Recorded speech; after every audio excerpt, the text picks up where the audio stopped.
Už túto sobotu odštartuje na východe odvetná časť 3. futbalovej ligy. V rámci 16. kola súťaže privíta tretí tím tabuľky Stará Ľubovňa Red Fox FC v derby zápase 5. Lipany. V prvom zápase dokázal náš zástupca súpera na jeho pôde zdolať 3-1. História ukazuje, že tie zápasy boli naozaj veľmi kvalitné a kvalitní súperi Lipany stále boli a sú, takže pripravujeme sa na tento zápas ako na každý iný, ale pozývame touto cestou všetkých fanúšikov. Pred jarnou fázou káder domácich opustili Kamil Rečičár, Tomáš Štefaník a Ibrahim Suajb. Odišiel aj mladík Tomáš Kaleta, ktorého pôsobenie v Red Fox zaujalo Michalovce. Po takmer 3 rokoch sa so spoluhráčmi lúči aj Kristian Tinát, ktorému klub vyhovel pri požiadavke odchodu do Lipian. Vo vzájomnom zápase by však nemal nastúpiť. S príchodou zatiaľ neteší zranenie obrovskej zimnej posily ex-reprezentanta Erika Jendriška.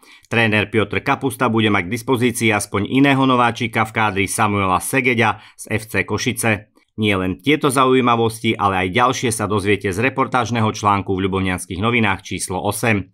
Každopádne zápas na prírodnom trávniku štadióna v Starej Ľubovni sľubuje v sobotu od 14:30 zaujímavé divadlo. Verím tomu, že naši chlapci to zvládnu a vyhráme ten zápas.